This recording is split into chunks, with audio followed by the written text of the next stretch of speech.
गुरुदेव तुम्हारी जय होवे, गुरुदेव तुम्हारी जय होवे, गुरुदेव तुम्हारी जय होवे, दीनानाथ तुम्हारी जय होवे, गुरुदेव तुम्हारी जय होवे, गुरुदेव तुम्हारी जय होवे, गुरुदेव तुम्हारी जय होवे, दीनानाथ तुम्हारी जय होवे, गुरुदेव तुम्हारी जय होवे, गुरुदेव तुम्हारी जय होवे, दीनानाथ तुम्हारी जय होवे, दीनानाथ तुम्हारी जय होवे, गुरुदेव तुम्हारी जय होवे, गुरुदेव तुम्हारी जय होवे, दीनानाथ तुम्हारी जय हो।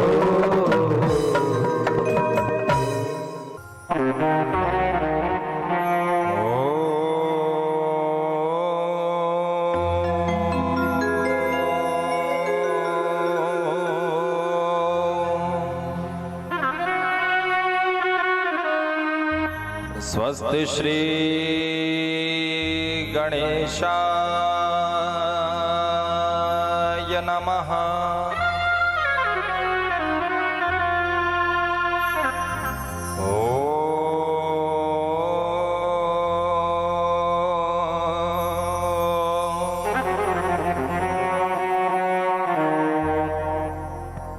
श्री सरस्वत्यै नमः।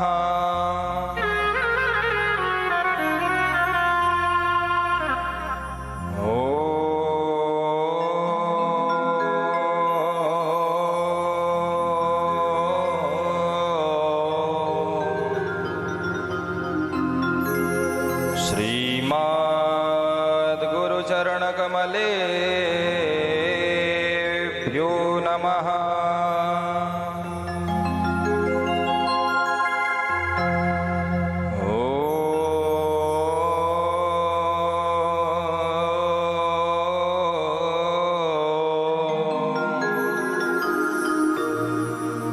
श्री अंजनी नंदनाय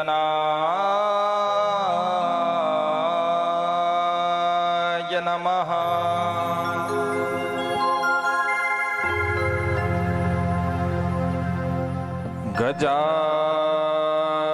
गजाननं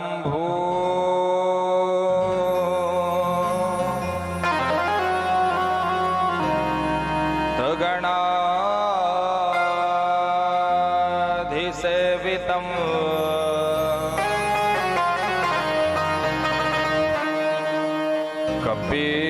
कपित्थजम्बो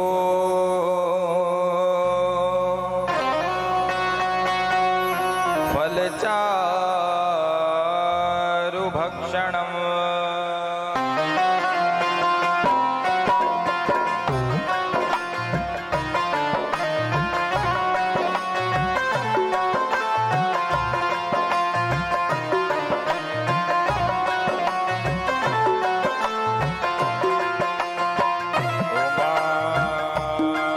उमासुतं शो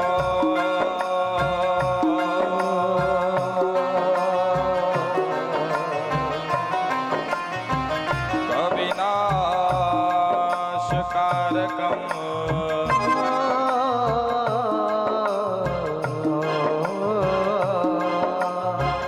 नमामि विघ्नये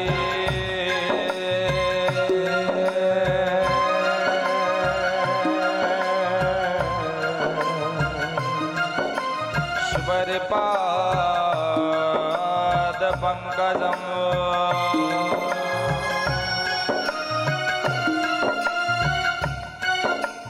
गुरुर्ब्रह्मा गुरुर्विष्णुः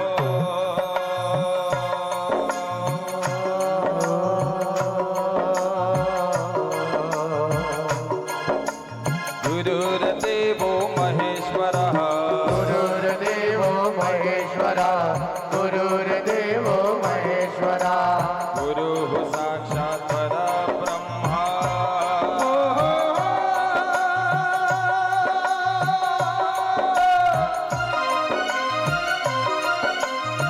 तस्मै श्री गुरुवे नमः तस्मै श्री गुरुवे नमः तस्मै श्री गुरुवे नमः कृष्णाय वासुदेवाय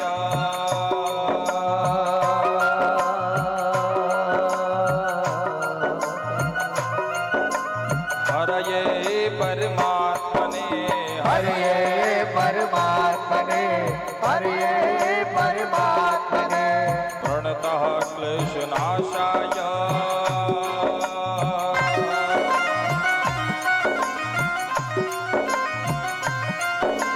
गोविन्दाय नमो नमः गोविन्दाय नमो नमः गोविन्दाय नमो नमः मृत्युञ्जयाय रुद्राय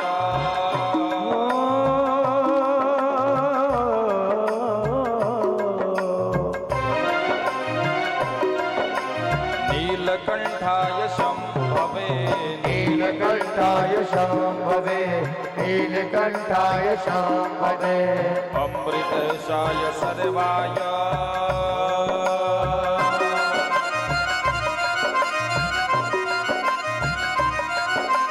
महादेवाय ते नमः महादेवाय देवः महादेवाय देवः नर्मदे तुम जगन्माता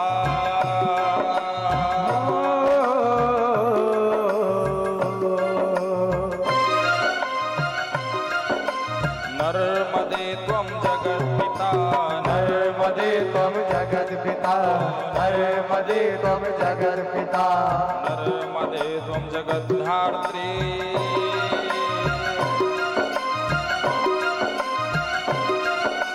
नर्मदायै नमो नमः नर्मदायै नमो नमः नर्मदायै नमो नमः अतुलितबलधामम्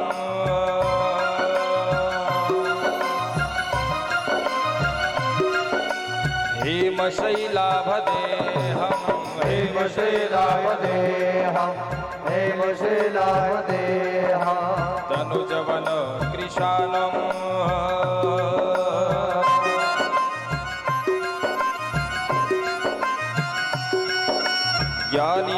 ज्ञानिनामग्रगण्यं ज्ञानिनामग्रगण्यं ज्ञानिनामग्रगण्यं सकलगुणनिधानम्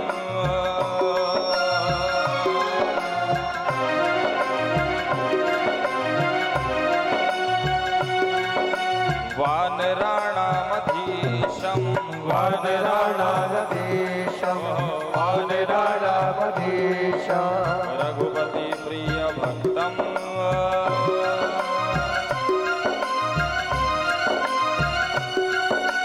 वादजातं नमामि वाद्यजातं नमामि वाद्यजातं नमामि रघुपति प्रिय भक्तम् वादजातं नमामि श्री वृंदावन बिहारी लाल की जय हो भागवत महापुराण की जय हो सच्चिदानंद भगवान के जय हो द्वारिकाधीश की जय हो सीतारामचंद्र भगवान की जय हो श्री हनुमान जी महाराज की जय हो नर्मदा मैया की जय हो व्यास जी महाराज की जय हो सुखदेव जी महाराज की जय हो नंदनंदन भगवान की जय हो पितृेश्वर भगवान की जय हो जय जय श्री राधे।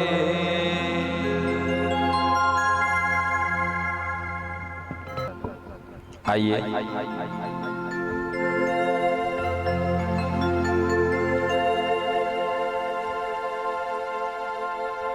भगवान द्वारिकाधीश की बड़ी असीम अनुकंपा से एवं पितरेश्वरों के परम आशीर्वाद से यह अवसर श्रीमद् भागवत कथा महापुराण का अवसर सत्संग लाभ प्राप्त हुआ है। तो आइए बड़े ही श्रद्धा भक्ति विश्वास के साथ में हम इस ज्ञानमयी गंगा में प्रवेश करने से पहले अपने मन तथा बुद्धि को पवित्र करने के लिए 2 क्षण हरिनाम संकीर्तन करें और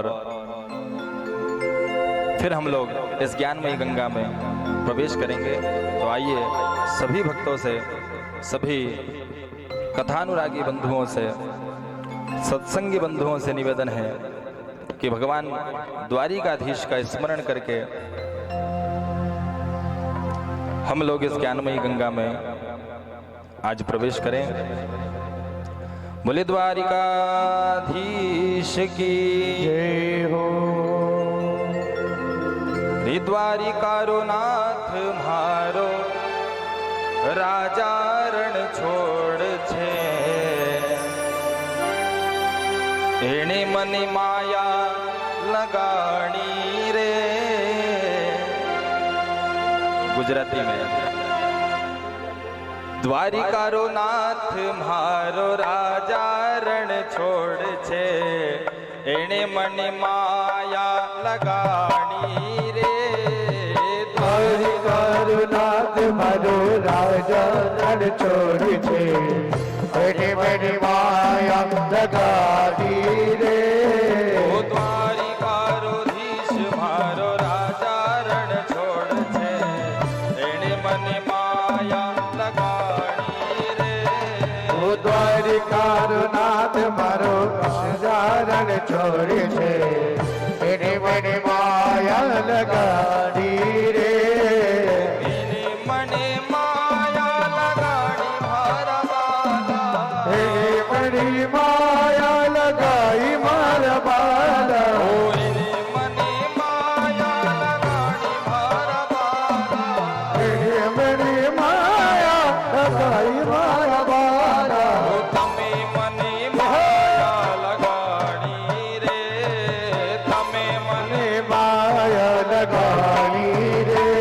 ओ गाया रो पाल मारो राजा रण छोड़ छे, एने मनी माया लगानी रे। ओ गाया गो राम मारो राजा रण छोड़ छे, एनी मनी माया लगानी रे। बड़े भाव से जय हो।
मारो राजा रण छोड़ छे, तेरे मन माया लगाई रे।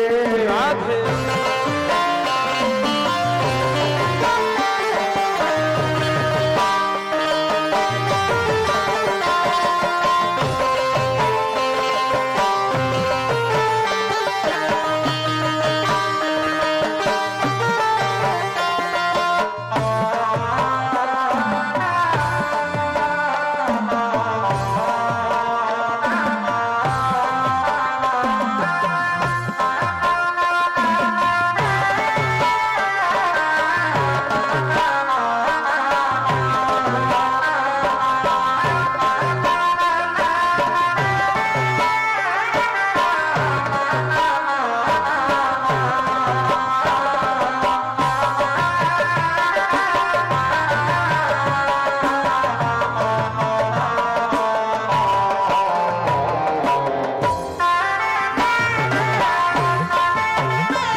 રાગ મારો રાજા રણ છોડ છે એને મારી માયા લગાઈ રે ગોવિંદ બોલો હરિ ગોપાલ બોલો ગોવિંદ બોલો હરિ ગોપાલ બોલો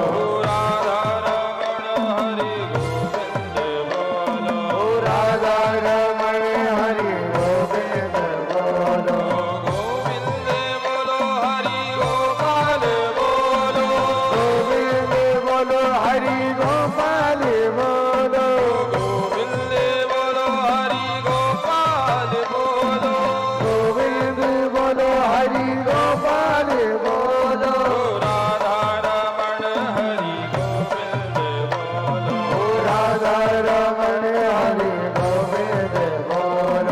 રાધા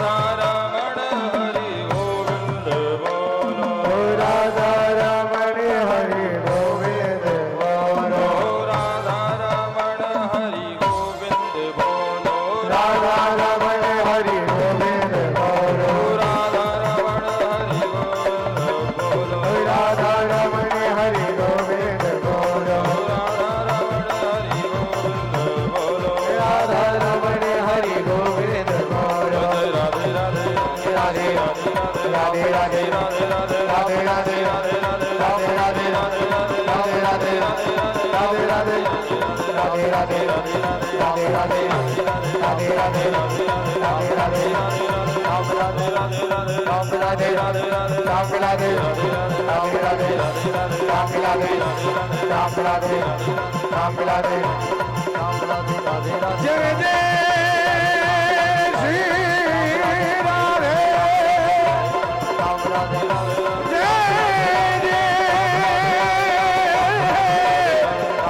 श्री राधे जय जय श्री राधे जय जय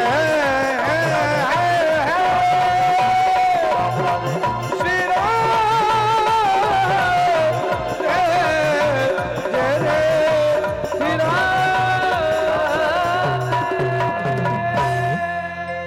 द्वारिकाधीश की जय हो। सांवरिया सेठ की जय हो राधे रानी सरकार की जय हो विनायकं गुरुं भानुं ब्रह्म विष्णु महेश्वरा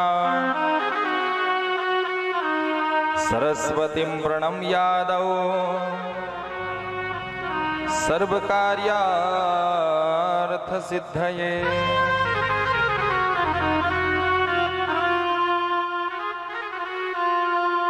आदरणीय महानुभाव बंधुओं, श्रद्धामयी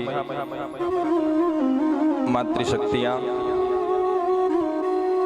प्रभु भक्ति परायण संत जन और मेरे परम आराध्य सभी ब्राह्मण देवता, समस्त भक्तों के हृदय में विराजमान चराचर जगत के पालनहार भगवान द्वारिकाधीश के श्री चरणों में कोटि कोटि प्रणाम करते हुए कलयुग से तारने वाली मां नर्मदा के चरणों में कोटि कोटि वंदन करते हुए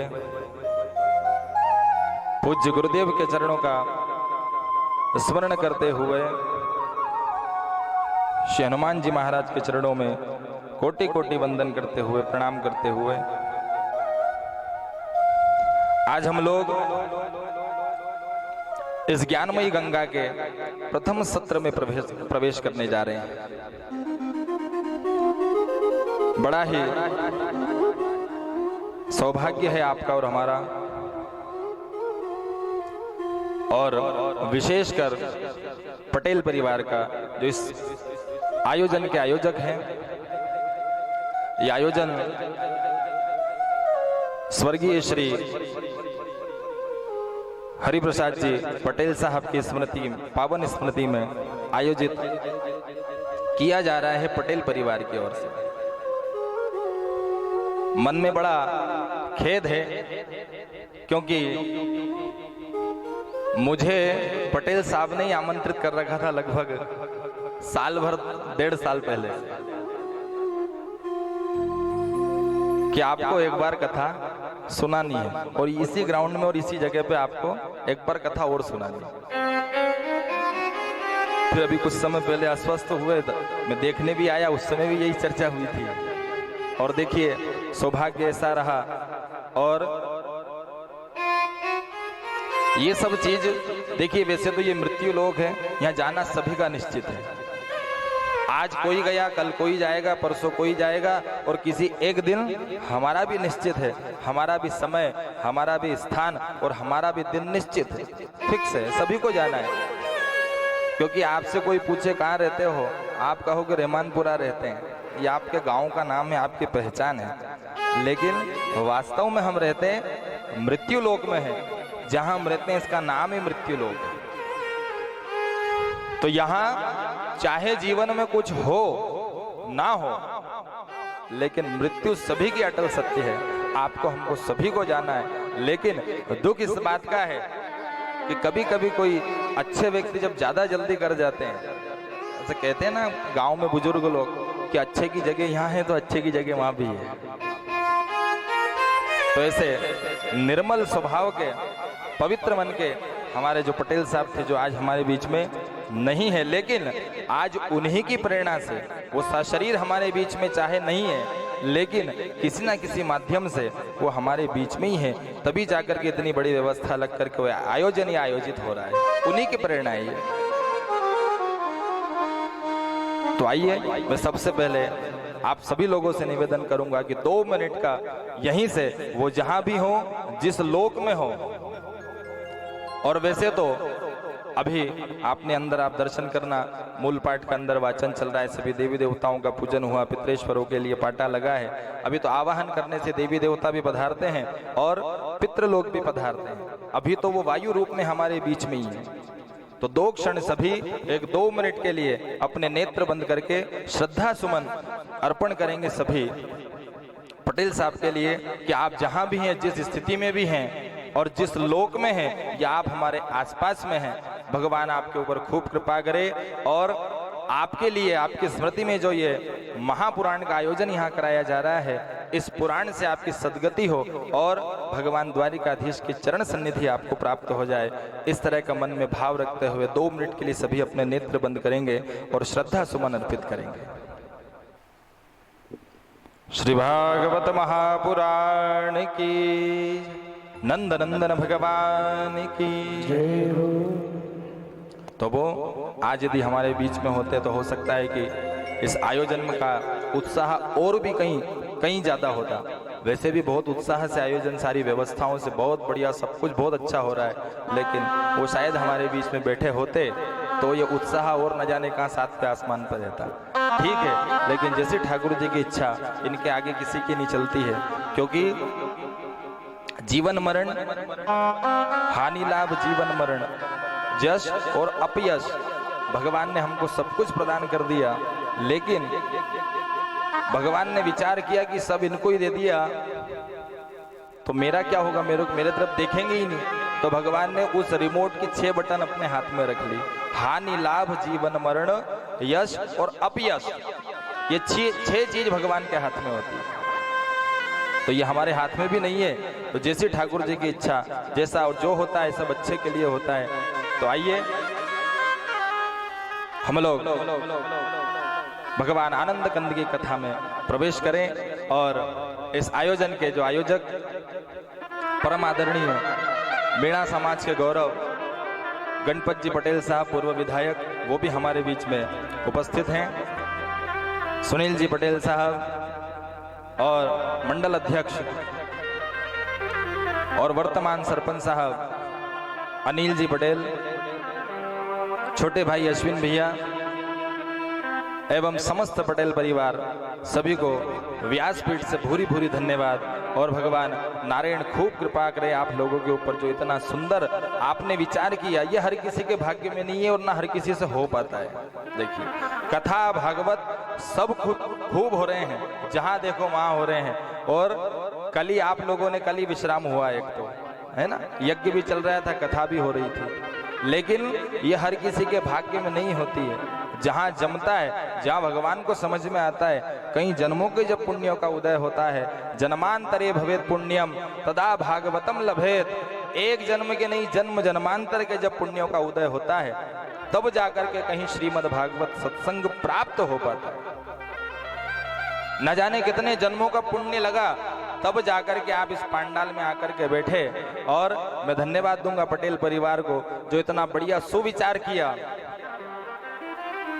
इससे अगली पीढ़ी को भी आप ये प्रेरणादायक आपने एक मैसेज, एक संदेश दिया है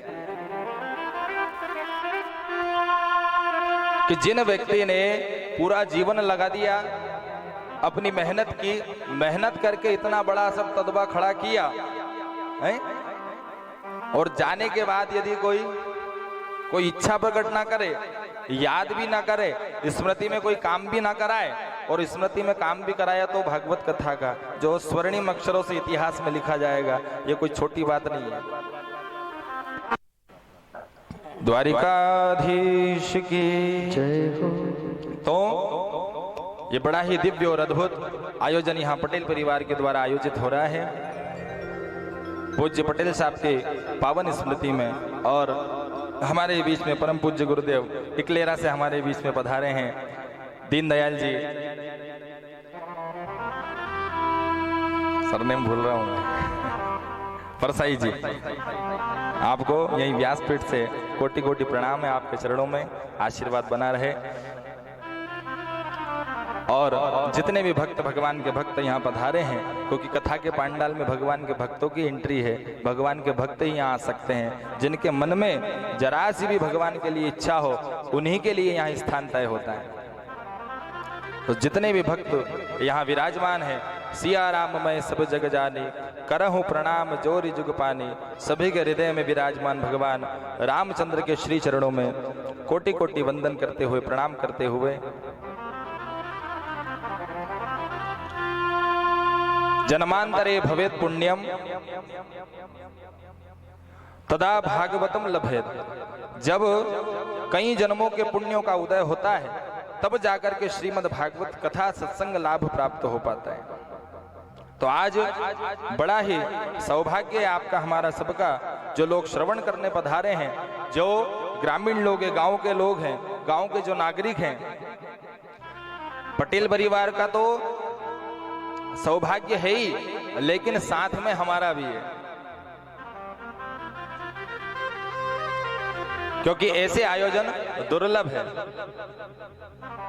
संत समागम हरि कथा और जग में दुर्लभ दोय, एक संतों का समागम मिल जाना, संतों के दर्शन हो जाना, ये बड़ा दुर्लभ है। और दूसरा सत्संग प्राप्त हो जाना, ये बड़ा दुर्लभ है। तो आज भगवान की ऐसी महती कृपा हुई, और अभी तक भी आप विगत 7 दिनों से राम कथा का आप आनंद ले रहे थे। राम कथा ही थी ना, राम कथा का, यज्ञ नारायण भगवान की परिक्रमा लगा रहे थे, यज्ञ के आनंद, राम कथा के आनंद। और देखो प्रभु की कैसी कृपा हुई, भगवान ने देखा कि भक्त बड़े अच्छे हैं। तो देखो तारीख कैसी मैच हुई, 20 को खत्म और 21 से फिर शुरू है। ये तो कई जगह ऐसी है जहाँ वर्षों बीत गए, आज तक कभी भगवान पधारे ही नहीं, कहीं भागवत पुराण वहां पहुंची ही नहीं। ऐसी बहुत सारी जगह है संसार में। तो कहीं ना कहीं जब हमारे पुण्य, कई जन्मों के पुण्य जब इकट्ठा हो जाते हैं, और जब ऐसा लगता है भगवान को कि हाँ ये पुण्यशाली लोग हैं, इन्होंने कोई पुण्य किया है, अच्छा, और यहाँ एक जन्म का हिसाब किताब नहीं चल रहा है। दुनिया के सारे बही खातों में गलती हो सकती है, मिस्टेक हो सकती है, लेकिन उनका जो बही खाता है ना, वहाँ कभी कोई गलती नहीं होती है। वहाँ पुण्य भी दर्ज होते हैं, वहाँ पाप भी दर्ज होते हैं, वहाँ सब दर्ज होता है। और जब ऐसा लगता है कि हाँ वाकई ये पुण्यशाली लोग हो गए हैं, तो वहाँ भगवान स्वतः अपने आप पधार जाते हैं। जैसे आज महती कृपा इस गांव के ऊपर, इस पटेल परिवार में भगवान ने की है। भगवान द्वारिकाधीश आकर के विराजमान है। तो बड़े ही आनंद का विषय है। और अभी तक आप राम कथा का रसस्वादन कर रहे थे। राम कथा जीवन में जीना सिखाती है कि जीना कैसे जाए, जिया कैसे जाए, संसार में रहा कैसे जाए, खाया कैसे जाए, पहना कैसे जाए, चला कैसे जाए, बड़ों का सम्मान कैसे किया जाए, ये सब राम कथा सिखाती है कि जीवन में रहना कैसे है। और यह है भगवान द्वारिकाधीश की कथा, श्रीमद् भागवत पुराण, ये मरना सिखाती है कि मरना कैसे है। ये मुक्ति का ग्रंथ है, जो इसकी छत्र छाया में आकर के बैठता है वो मुक्त हो जाता है, उसको मुक्ति की प्राप्ति होती है। जो रामायण का अनुसरण करेंगे तो जीवन में जीना आ जाएगा कि जिया कैसे जाए, और भागवत का अनुसरण करेंगे तो जीवन में मरना आ जाएगा। मृत्यु कोई हमारी ऐसे नहीं कि कुछ तो भी मृत्यु हुई, मृत्यु का भी महोत्सव मनाया जाता है। जो व्यक्ति चलते फिरते खाते पीते अच्छे भले जो चले जाए, वो बस वो मृत्यु का महोत्सव ही है। और कोई बीमारी से ग्रसित होकर के 1 महीने 2 महीने 6 महीने साल 2 साल 10 साल पलंग पे जो पड़े रहे और भुगतते रहे और ऐसे जो जाए, उसको मृत्यु का महोत्सव नहीं कहा है। जो चलते फिरते खाते पीते जो चला जाए, जब तक स्वस्थ है, बस वही मृत्यु का महोत्सव है। तो वही श्रीमद् भागवत की कथा, वही हमारे जीवन में प्रदान करती है।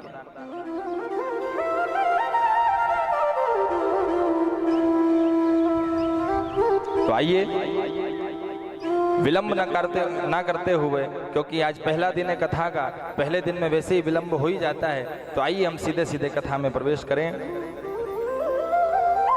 सच्चिदानंद रूपाय विश्वोत्पत्त्यादि हेतवे तापत्रय विनाशाय श्री कृष्णाय वयं नुमः। ये जो श्रीमद् भागवत का जो ग्रंथ है, ये भगवान आनंद कंद भगवान बांके बिहारी द्वारिकाधीश का वांग्मय प्रतिमूर्ति श्रीमद् भागवत। ये कोई साधारण पुस्तक नहीं है, साधारण कोई किताब नहीं है, कोई साधारण ग्रंथ नहीं है। भगवान का जब कार्यकाल समाप्त हुआ भूमि पर और इस लोक को, मृत्यु लोक को भगवान छोड़ करके, और जब अपने साकेत को जा रहे थे, गोलोक धाम जा रहे थे, निवेदन किया, बोले महाराज, बोले भगवान आप तो चले जाएंगे और आप जैसे ही जाएंगे आगे कलयुग आने वाला है, और कलयुग के प्राणी हम सब देख ही रहे हैं। कलयुग में जो नहीं होना चाहिए वो सब होगा, और आप चले जाएंगे तो फिर आगे क्या होना है। तो भगवान ने इसी निवेदन को सुनते हुए अपना एक वांग्मय स्वरूप श्रीमद् भागवत के अंदर प्रविष्ट कर दिया और कहा, बोले चिंता मत करो, चाहे कलयुग आ जाए, लेकिन मेरा एक वांग्मय स्वरूप श्रीमद् भागवत पुराण के रूप में मैं सदैव कलयुग में भी विराजमान रहूंगा, और जो भी मेरी छत्र छाया में आकर के बैठेगा उसकी मुक्ति और जो भी वो सब मैं कर दूंगा। तो ये श्रीमद् भागवत ग्रंथ कोई साधारण ग्रंथ नहीं है, ये भगवान नारायण का साक्षात स्वरूप है, और ये कल्प वृक्ष है। यहाँ बैठ कर के जो कोई हमारे मन में मनसा हो, जो कुछ मांगा जाता है, जो कोई कल्पना की जाती है, वो तत्क्षण पूर्ण होती है। ऐसा ये दिव्य ग्रंथ है। 18,000 श्लोक है श्रीमद् भागवत में, और महात्मा के पूर्व के जो कुछ अध्याय हैं, उन अध्यायों का सबसे पहला श्लोक है, सच्चिदानंद रूपाय विश्वोत्पत्त्यादि हेतवे तापत्रय विनाशाय श्री कृष्णाय वयं नुमः। व्यास जी महाराज ने पहला श्लोक लिखा, इसमें भगवान का परिचय दिया। ध्यान से समझना, क्यों? क्योंकि पहले दिन की कथाओं में अक्सर होता ही है, क्योंकि अब हमारा तो रोज का ही काम है, पहले दिन की कथा में लोग आना नहीं चाहते हैं।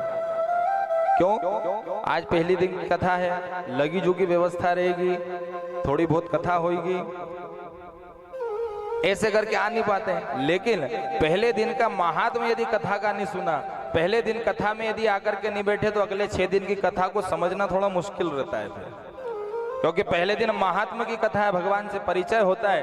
ये पुराण, ये भगवान की कथा हमारे जीवन में क्या प्रभाव डालती है, हमारे जीवन में क्या करती है, वो महात्मा से ही पता चलेगा। तो महात्मा के पहले श्लोक में व्यास जी ने लिखा सच्चिदानंद रूपाय, भगवान का स्वरूप बताया है। देखिए, जब तक किसी से परिचय नहीं हो जाए तब तक हम उससे हालचाल भी नहीं पूछते हैं। हम यदि यहाँ से रहमानपुरा छोड़ करके लोहारदा काटा फोड़ छोड़कर कहीं बाहर जाएं और कोई अपरिचित व्यक्ति मिल जाए तो हम उससे ये थोड़ी कि जाएंगे, नमस्कार करेंगे, गले लगाएंगे, हालचाल पूछेंगे। नहीं पूछेंगे। क्यों? क्योंकि हम उसको जानते नहीं है, उससे हमारा कोई परिचय नहीं है। और यदि हम कहीं बाहर जाएं या हमारे घर कोई आए और उससे हमारा परिचय रहे तो फिर देखो मेल मिलाप कैसा होता है। उठकर खड़े भी होंगे, नमस्कार भी करेंगे, बिठाएंगे भी, चाय दूध भी पिलाएंगे, नाश्ता भी कराएंगे, भोजन भी कराएंगे। क्यों? क्योंकि हम उसको जानते हैं, उससे हमारा परिचय है। ऐसे ही पहले श्लोक में भगवान से परिचय कराया है कि इनका स्वरूप कैसा है, रहते कहाँ हैं, करते क्या है। तो कहा सच्चिदानंद रूपाय, पहला शब्द आया है सत। सत कहते हैं सत्य को। भगवान का जो सबसे प्रथम और सबसे पहला जो स्वरूप बताया है श्रीमद् भागवत के महात्म्य में, वो बताया गया है कि भगवान सत्य स्वरूप हैं। जहां सत्य बोला जाता है, जहां सत मार्ग पर चला जाता है, मतलब साक्षात नारायण आपके साथ में है। ऐसा कहते हैं ना, धर्म कार्य में जब सार्वजनिक आयोजन जब होते हैं गांव में कहीं भी, हम आगे नहीं आएंगे साहब। हाँ, चंदा आप है ना 1100 नहीं, आप 1500 ले जाओ, 2100 ले जाओ, पर आगे नहीं आएंगे, आगे नहीं आएंगे। क्यों? धर्म कार्य में यदि आगे आए तो सुनना पड़ेगा, क्योंकि वो सत्य का मार्ग है। वहां लोग सुनाएंगे, और सत्य अर्थात स्वयं नारायण लोग सुनाएंगे जरूर, लेकिन वो भगवान का सहारा आपको मिलता रहेगा। वो आयोजन निश्चित तौर से सफल होकर के रहेगा, चाहे लोग कुछ भी कहें। क्यों? क्योंकि सत्य स्वरूप भगवान को बताया है। तो हमारे जीवन में सत्यता बनी रहे, बस यही भगवान का स्वरूप है। हम सत्य बोलें, लेकिन आज का समय ऐसा है कि साहब यदि झूठ नहीं बोलो तो धंधा ही नहीं चले, और सब सही सही कह दो तो बोल पट्टी खुल जाए। कुछ चीजें, कुछ जगह और कुछ कार्य ऐसे हैं जहां झूठ भी यदि बोल दिया जाए तो वो सत्य में परिवर्तित हो जाता है। लेकिन हमने तो साहब बिल्कुल कसम ही खा ली कि हम तो बोलेंगे ही झूठ दिन भर, तो फिर वो धर्म न दूसर सत्य समाना, बाबा ने लिखा है मानस में। आगम निगम पुराण बखाना, धर्म न दूसर सत्य समाना, आगम निगम पुराण बखाना। सत्य बोलना ही सबसे बड़ा धर्म है, सत्य मार्ग पे चलना ही सबसे बड़ा धर्म है। कहेंगे साहब धर्म करो, धर्म करो, धर्म करो, अरे धर्म है क्या? धर्म न दूसर सत्य समाना, धर्म न दूसर सत्य समाना, आगम निगम पुराण बखाना, आगम निगम पुराण बखाना। सत्य न दूसर, धर्म न दूसर सत्य समाना। इस संसार में यदि सबसे बड़ा कोई धर्म कार्य है, सबसे बड़ा कोई धर्म कार्य करना चाहते हो तो एक तो सत्य के मार्ग पर चलना, और ज्यादा से ज्यादा प्रयास करना कि हमारे मुंह से जो भी बात निकले, जो भी शब्द निकले वो सत्य हो। अब जैसे दुकानदारी है, व्यापार है, इनमें झूठ खूब चलता है, ठीक है।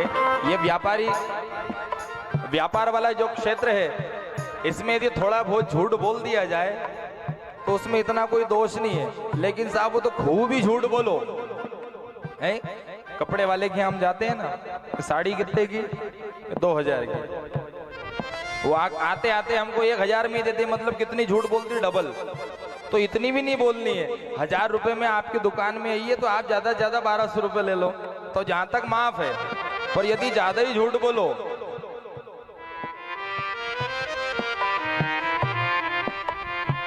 धर्म सत्य समाना, धर्म न दूसरे सत्य समाना। आगम निगम पुराण बखाना, आगम निगम पुराण बखाना। सबसे बड़ा इस संसार में, इस दुनिया में, इस विश्व में कोई सबसे बड़ा धर्म कार्य है तो वो है सत्य बोलना। तो निवेदन आपसे यही है कि प्रयास ये करना कि ज्यादा से ज्यादा सही निकले हमारे मुंह से, क्योंकि पहला स्वरूप है भगवान का सत्य। और जहां सत्य बोला जाता है, जहां सत्य का आचरण किया जाता है, जहां सतमार्ग पर चला जाता है, वहां रिद्धि सिद्धि इत्यादि सब नृत्य करते हैं। क्योंकि जहां परमात्मा वहां लक्ष्मी साथ में। सत्य का अनुसरण करें जीवन में, सत्य स्वरूप है मेरे प्रभु। दूसरा शब्द आया है सतचित। चित्त, चित्त कहते हैं प्रकाश को, है ना। यदि हमको जीवन में कोई कार्य करना है, घर परिवार में कोई कार्य करना है, तो हमको प्रकाश की आवश्यकता होती है। अंधेरे में काम नहीं कर सकते। घर में भोजन बनाओ तो प्रकाश चाहिए, कुछ लिखा पढ़ी करो तो प्रकाश चाहिए, कोई भी काम घर का करो, बाहर का करो तो हमको उजाला चाहिए, प्रकाश चाहिए। लेकिन भगवान स्वयं प्रकाशवत स्वरूप है। सूर्य और चंद्रमा को भी भगवान से ही प्रकाश की प्राप्ति होती है, तब भगवान सूर्य नारायण हमको प्रकाशित करते हैं। तो दूसरा स्वरूप जो है वो भगवान का है। जहां प्रकाश है, जहां जहां प्रकाश, जहां जहां उजाला नजर आता है, मानो हर जगह भगवान के निवास है। सत चित। और तीसरी बात आई है आनंद, सच्चिद आनंद है ना। तो तीसरा शब्द आया है भगवान का आनंद। आनंद भी स्वयं भगवान का, परमात्मा का ही नाम है।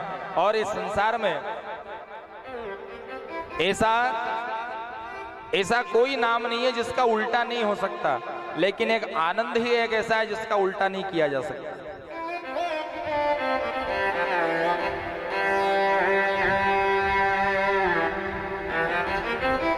तो तीसरा जो शब्द आया है वो है आनंद। आनंद स्वयं परमात्मा का नाम है। अब विशेष बात यह है समझने की, ये तो समझ गए कि आनंद नाम भगवान का है, लेकिन कौन सा वाला आनंद? ये जो संसार की चीजों से जो हमको प्राप्ति होती है वो आनंद नहीं है।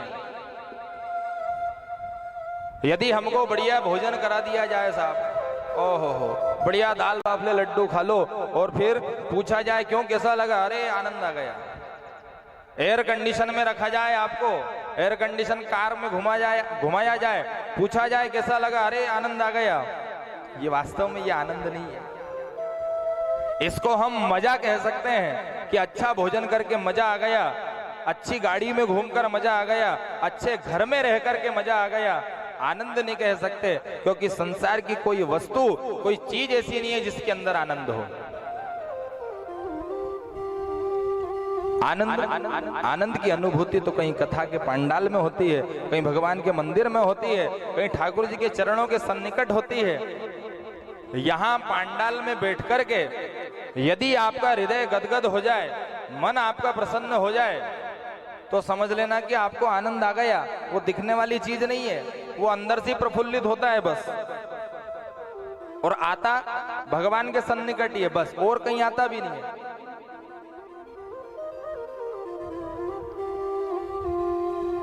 कथा में कहीं भी जाओ, 7 दिन की हम कथा सुने, उस 7 दिन की कथा में चाहे पूरे 7 दिन में एक बार भी हंसी आए या ना आए, कथा में कोई बड़ी बात नहीं है, नहीं भी आएगी तो चल जाएगा।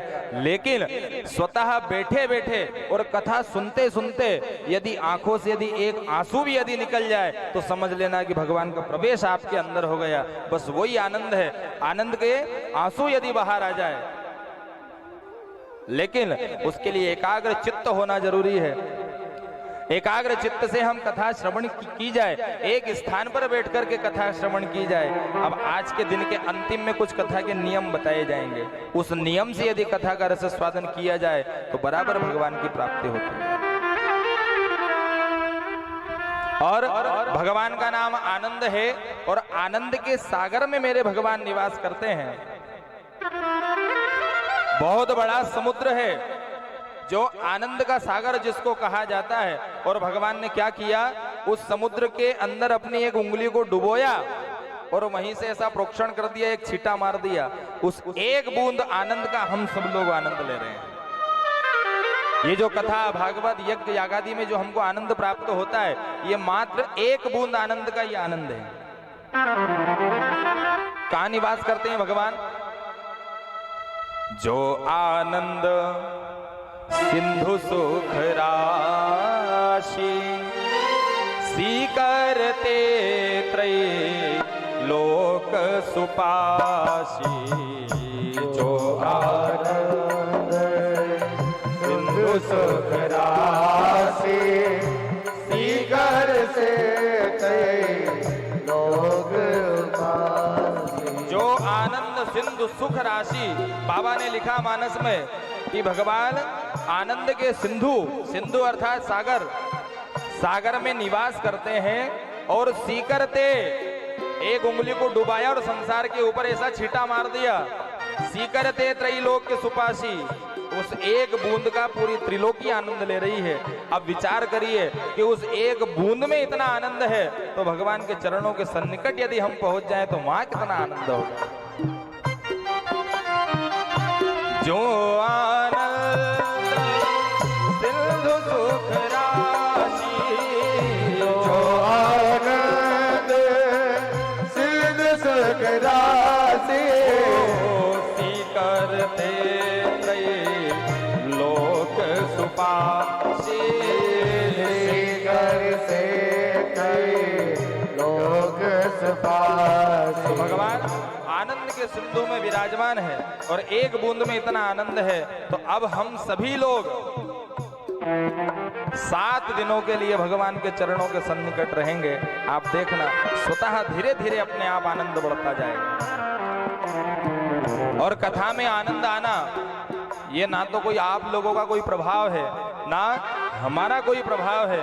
स्वयं आनंद कंद हमारे बीच में जब आकर के विराजमान होते हैं तो स्वतः आनंद की अनुभूति होने लगती है, और ऐसा होगा ये निश्चित बात है।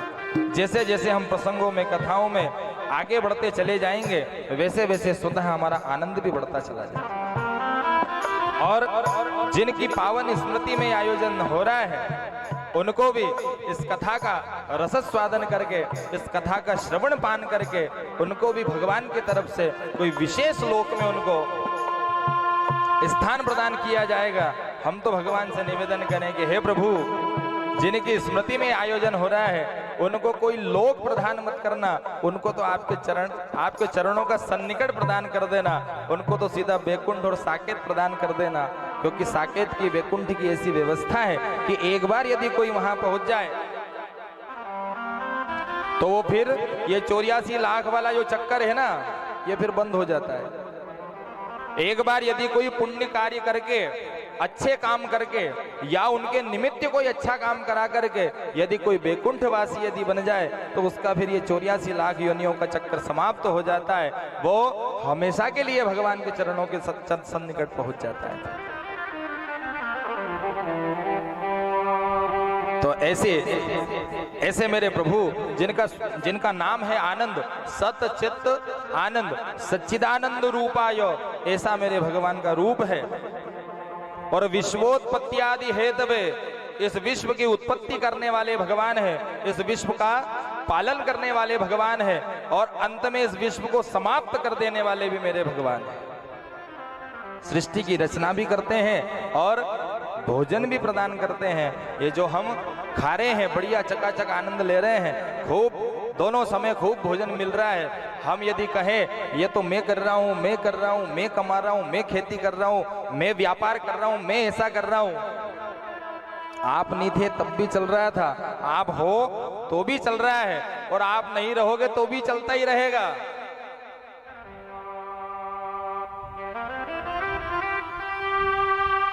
ये सब भगवान की व्यवस्था है। उत्पत्ति करना, पालन करना, और भ्रुकुटी विलास सृष्टि लय होई। भगवान की भ्रुकुटी तन जाने मात्र से पूरी सृष्टि समाप्त हो जाती है। ऐसे शक्तिशाली मेरे प्रभु हैं। और कहा आगे, तापत्रय विनाशाय, आदि दैविक, आदि भौतिक और आध्यात्मिक, ये 3 प्रकार के ताप होते हैं। इन तापों का शमन करने वाले तापत्रय विनाशाय श्री कृष्णाय वयम नुमः, ऐसे भगवान, ऐसे विराट स्वरूप भगवान को हम सभी मिलकर के प्रणाम करते हैं। ऐसा पहले श्लोक में व्यास जी महाराज ने भगवान का चरित्र, भगवान का स्वरूप का वर्णन किया है, क्योंकि जब तक हम उनको जानेंगे नहीं तब तक उनकी कथा में आनंद नहीं आएगा।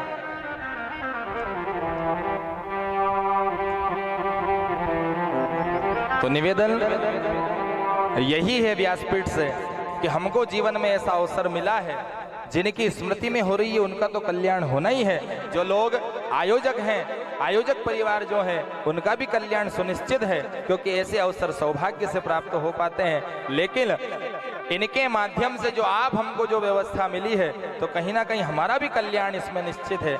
लेकिन बस शर्त यही है कि एकाग्र चित्त होकर के एक आसन पर बैठ करके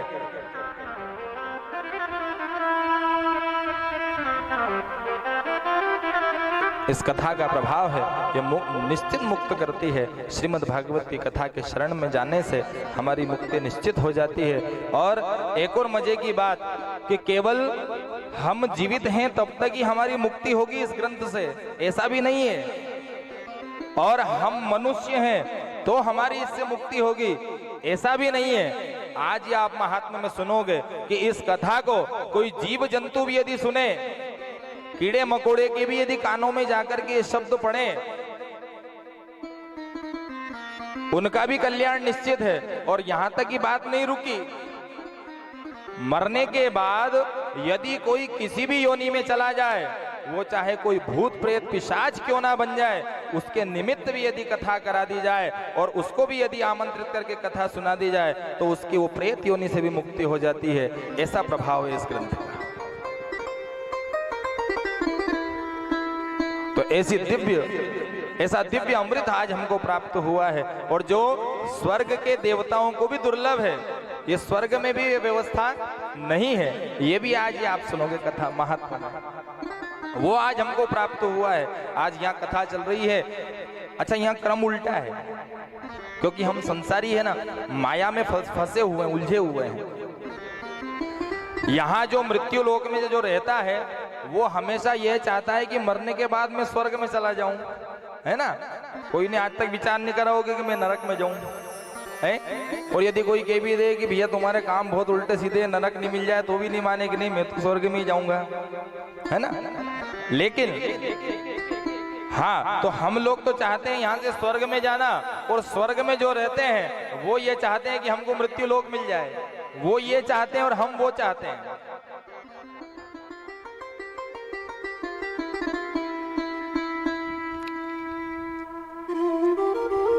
नैमिषारण्य की पावन भूमि में शौनकादि 88,000 ऋषि मुनि महात्मा विराजमान हैं, और सुखदेव महाराज, सूत जी महाराज कथा का रस स्वादन करा रहे हैं, जो उम्र में छोटे हैं। शौनकादि जो सामने बैठे हैं वो वयोवृद्ध हैं, वृद्ध अवस्था में है, और सूत जी उम्र में कम में छोटे हैं, लेकिन वो इन सभी को कथा का रस स्वादन करा रहे हैं। और शौनक जी महाराज ने यहाँ प्रश्न किया, बोले प्रभु हमारे ऊपर ऐसी कोई कृपा करो, ऐसी कोई कथा आप हमको श्रवण कराओ जिससे कि वैष्णव लोग उसको ग्रहण करके, उस कथा का रस स्वादन करके, उस कथा को श्रवण करके, और प्राणी मात्र जितने भी संसार में प्राणी हैं, वो चाहे कीट पतंग पशु पक्षी कुछ भी हो, उन सबका उद्धार हो। ऐसा कोई पावन चरित्र आप हमको सुनाइए। सूत जी महाराज वर्णन कर रहे हैं, बोले संतो आपने जन कल्याण की बड़ी सुंदर बात पूछी है। मैं आज तुमको एक ऐसी कथा का रस स्वादन कराता हूं, ऐसी कथा मैं तुमको सुनाने जा रहा हूं,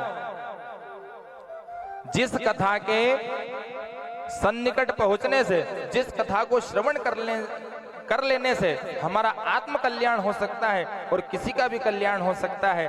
तो सूत जी महाराज ने कहा, मैं आपको आज श्रीमद् भागवत की कथा श्रवण पान कराता हूं, जो स्वयं भगवान नारायण के मुख से प्रकट हुआ है। ये जो श्रीमद् भागवत की कथा है, ये भगवान नारायण के मुख से प्रकट हुई है। इस ग्रंथ के आगे लगा हुआ है श्रीमद। संसार के दो ही ग्रंथ ऐसे हैं जिसके सामने श्रीमद लगा है, एक तो है श्रीमद भागवत महापुराण और दूसरा है श्रीमद भगवत गीता।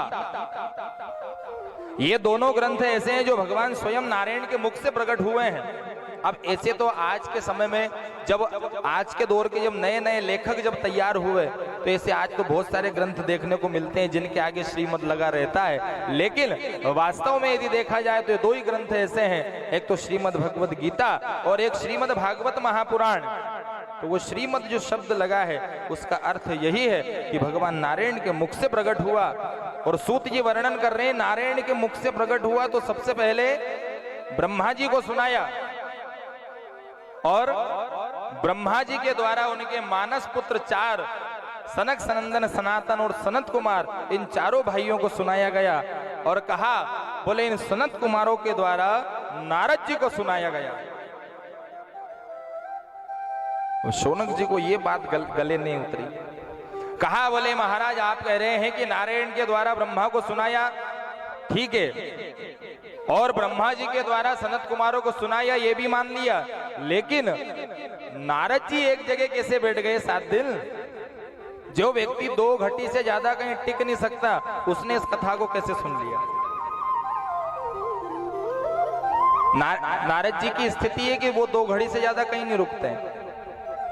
1 घड़ी अर्थात 24 मिनट और 2 घटी 48 मिनट। 48 मिनट से ज्यादा नारद जी कहीं रुक नहीं सकते, और वो इतना रुक नहीं सकते तो इन्होंने कथा कैसे सुनी? पहले तो ये बताओ। तो सूत जी महाराज वर्णन कर रहे हैं, बोले संतो, एक समय की बात है, नारद जी नारायण नारायण रटते हुए अपनी वीणा की तान पर अनेक लोगों की यात्रा करते करते और स्वर्ग के समीप से निकल रहे थे। स्वर्ग लोक से जब गुजर रहे थे तो नारद जी के कानों में आवाज सुनाई पड़ी कि देवता भगवान से कुछ मांग रहे हैं। नारद जी ने मनी मन विचार किया कि जिनको स्वर्ग मिल गया, और स्वर्ग में हर तरह की व्यवस्था है, जैसा चाहो जो चाहो सब उपलब्ध है, और जो मान नहीं है तो वहां कल्प वृक्ष लगा हुआ है, उस कल्प वृक्ष के नीचे जाकर के बैठ जाओ, मन में जो कल्पना को करो वह तत्क्षण वहां प्रकट हो जाता है। ये कल्प वृक्ष का प्रभाव है। कहा, बोले इनको भगवान ने स्वर्ग लोक दे दिया, इनको कल्प वृक्ष दे दिया, हर प्रकार का इनको आनंद दे दिया, लेकिन ये फिर भी अभी भी भगवान से कुछ मांग रहे हैं, कुछ निवेदन कर रहे हैं। तो ऐसा क्या मांग रहे हैं, जरा मैं भी तो देखूं। तो नारद जी ने बाहर से कान लगा करके सुना, तो देवता लोग भगवान से मांग रहे हैं, बोले भगवान हमको इस स्वर्ग में नहीं रहना है। क्यों? हमको तो कहीं मृत्यु लोक में जन्म दे दो। हमको जैसे आज हम लोग यहाँ बैठ करके कथा का रस स्वादन कर रहे हैं, और देवता लोग जो आज इस आयोजन को जब देखेंगे, देख रहे होंगे, तो देवताओं के मन में ऐसी इच्छा प्रकट होती है कि हम भी कहीं मनुष्य शरीर, हमको भी एक बार भगवान की कृपा से प्राप्त हो, और हम भी कहीं श्रीमद् भागवत के पांडाल में बैठ करके कथा का रस स्वादन करें।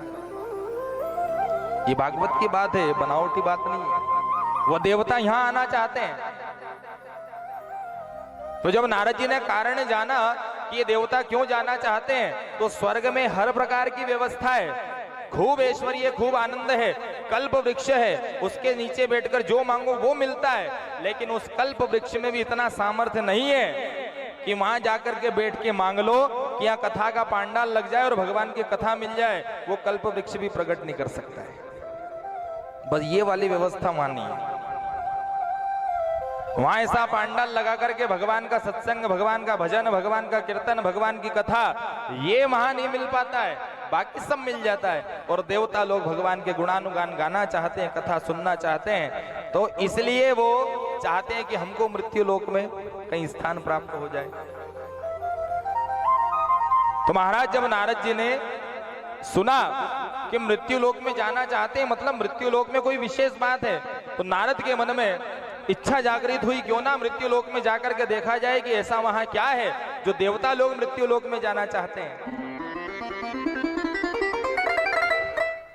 और नारद जी नारायण का स्मरण करते करते अपनी वीणा पर, करताल पर नारायण नारायण रटते हुए स्वर्ग से सीधे मृत्यु लोक पहुंचे। पहले तो बड़े बड़े तीर्थों में गए, सोचा कि बड़े बड़े तीर्थों में चलें, तीर्थों में बड़ा आनंद होगा यहाँ पर।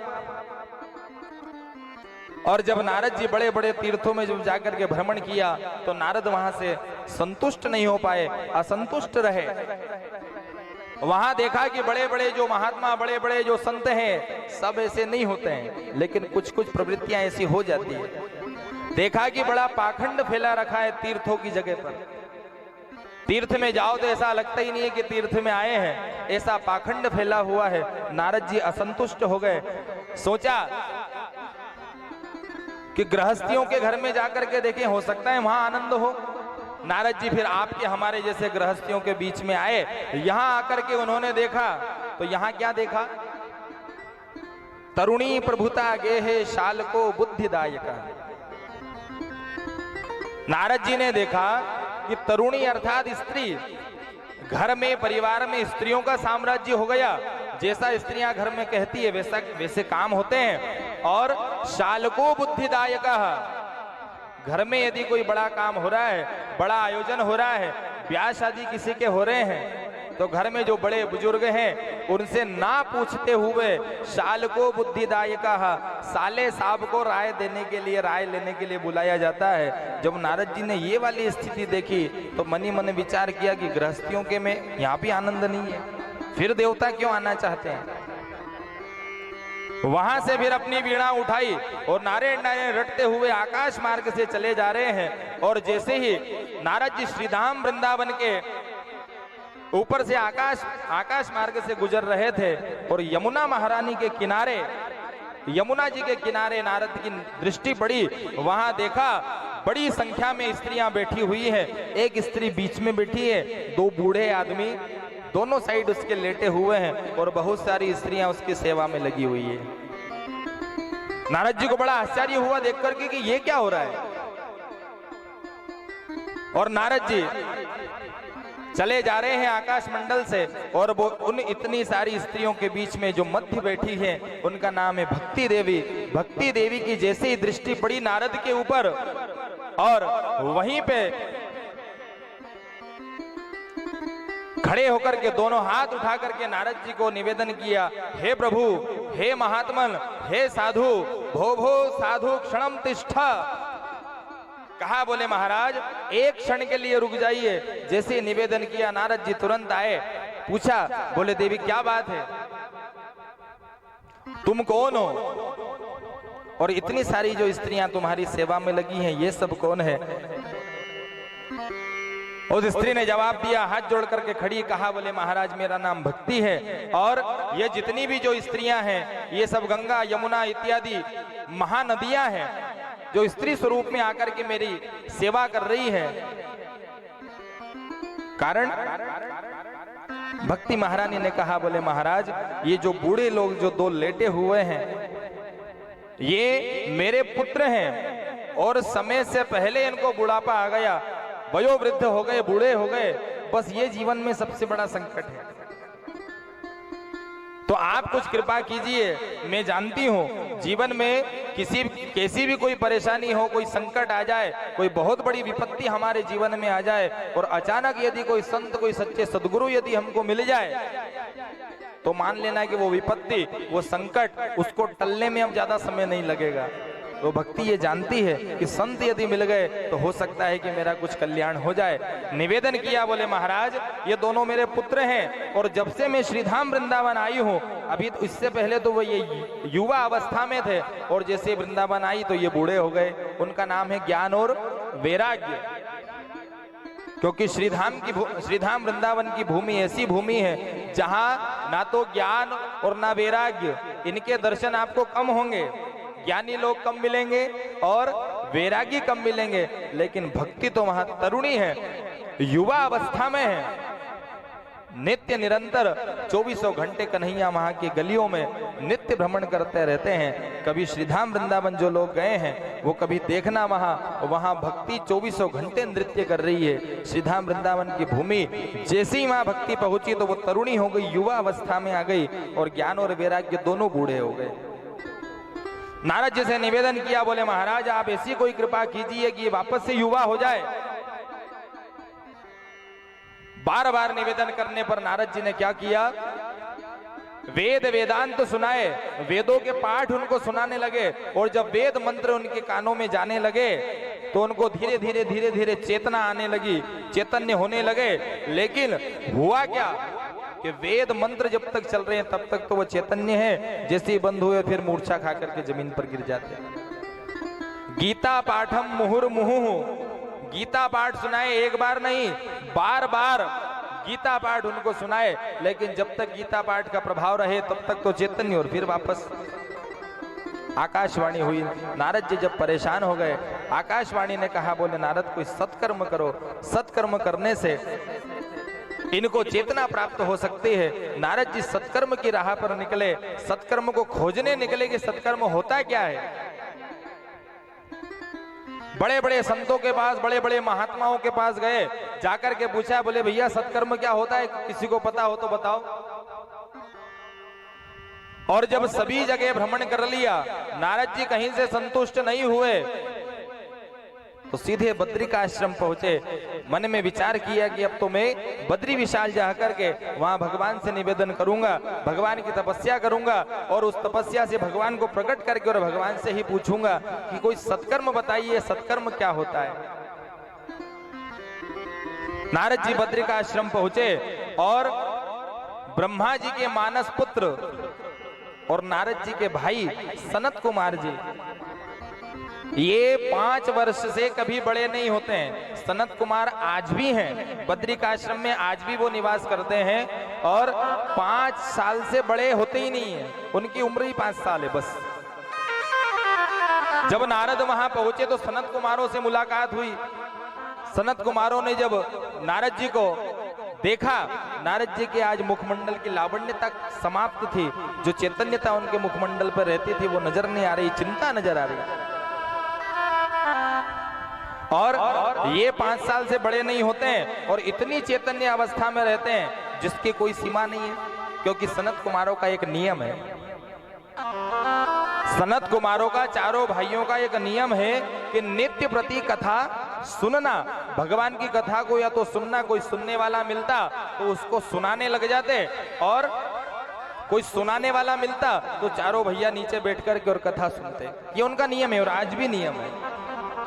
और कभी के बार क्या होता है कि ना तो कोई सुनाने वाला मिला, ना कोई सुनने वाला मिला, तो एक भाई ऊपर बैठ करके कथा करता है और 3 भाई नीचे बैठ करके सुनते हैं, लेकिन कथा रोज होती है। अब यदि कथा के क्रम को यदि लगातार रोज रोज डेली डेली यदि चलाते जाओ, गांव में रोज ही कथा हो रही है, तो आप हम सब किसी के पास इतना समय नहीं है कि हम रोज कथा में आके बैठ जाए। 2 दिन 4 दिन 8 दिन तो ठीक है, पर आज आपको तो आज 8वां दिन है, 14 दिन में आपकी कथा पूरी होगी, 7 उधर हो गए और 7 ये हो जाएंगे। लेकिन उनका नित्य का नियम है कि कथा करना ही है, चाहे कुछ हो ना हो, लेकिन वो कथा नित्य श्रवण करते हैं, नित्य कथा श्रवण कराते हैं। क्यों? क्योंकि हमारे अंदर नित्य प्रति कचरा इकट्ठा होता है, हमारे अंदर नित्य प्रति अहंकार आता है, किसी के प्रति हमारे अंदर द्वेष उत्पन्न होता है, ईर्ष्या उत्पन्न होती है, हम ना चाहते हुए भी पाप कर बैठते हैं, हमारे द्वारा पाप नित्य होते हैं। हमको ऐसा लगे कि साहब आज तो हम घर से कहीं बाहर ही नहीं गए, सुबह उठे, भगवान का पूजन करा, भोजन किया, सो गए, 4 बजे उठे, फिर चाय पी ली, शाम को फिर भोजन बना, भोजन पा लिया, थोड़ी देर कहीं टीवी देखी, फिर सो गए हम। आज तो कोई पाप ही नहीं किया है, ऐसा नहीं है, पाप फिर भी हो गया है। जाने अनजाने में पाप होते रहते हैं, कोई पाप जानकर होता है और कोई अनजाने में हो जाता है।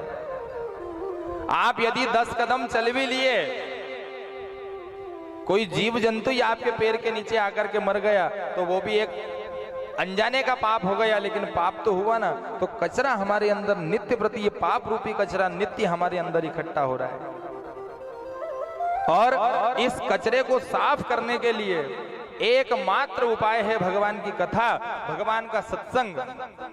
इसीलिए सनत कुमार जी नित्य प्रति कथा करते हैं। क्यों? क्योंकि नित्य का जो कचरा उनके अंदर इकट्ठा होता है उस कथा से जल करके भस्म हो जाता है, समाप्त हो जाता है, और वो फिर से निर्मल हो जाते हैं। क्यों? और जब हमारा मन यदि निर्मल हो जाए तो भगवान कहते हैं, निर्मल मन जन सो मोहे पावा, और मोह कपट छल छिद्र न बना। तो ये भगवान की जो कथा है, भगवान के जो सत्संग है, इससे हमारे हृदय में, हमारी हड्डियों में छुपे हुए पाप भी समाप्त हो जाते हैं। और सनत कुमार जी तो ये कहते हैं कि एक जगह बड़ा रुई का एक ढेर लगाया जाए, जिसमें कभी 1 किलो रुई डाली जाए उस ढेर में, कभी 2 किलो, कभी 10 किलो, कभी 1 कुंटल, कभी 2 कुंटल, बरसों बीत जाए, बड़ा सा रुई का ढेर बनकर के तैयार हो जाए, और गलती से भी यदि किसी ने उसमें चिंगारी दिखा दी तो तत्क्षण जल करके भस्म हो जाएगा। सनत कुमार जी कहते हैं इसी प्रकार जिनके जन्म जन्मांतर से जिनके अंदर पाप रूपी कचरा भरा हुआ है, ईर्ष्या रूपी, द्वेष रूपी, अहंकार रूपी कचरा जो अंदर भरा हुआ है, वो भी यदि इस कथा को 7 दिन बैठ करके सुन ले तो उसके सारे पाप ताप संताप सब नष्ट हो जाते हैं, सब समाप्त हो जाते हैं। और सनत कुमार इसीलिए नित्य प्रति जो उनके जाने अनजाने से जो कुछ भी उनके द्वारा हो जाता है उस कथा से समाप्त हो जाता है, और इसीलिए उनका मन निर्मल और पवित्र बना हुआ है। भगवान ने आशीर्वाद, भगवान की खूब कृपामयी दृष्टि उनके ऊपर है। जो 5 वर्ष से 6 वर्ष के नहीं होते हैं, कभी 5 वर्ष के ही रहते हैं। मन ही इतना निर्मल है, जब भगवान को याद करें तब भगवान प्रकट हो जाते हैं। तो कथा श्रवण करने का जो प्रथम उद्देश्य है वो यही है कि इस कथा को 7 दिन का समय तो हम दे रहे हैं, घर से तो आकर बैठ रहे हैं, सारे काम छोड़ करके बैठ रहे हैं, और यहाँ आके यदि बैठ रहे हैं तो यहाँ आके नहीं बैठना है कि आ गए और आके स्टेच्यू की तरह बैठ गए, ऐसे नहीं बैठना है।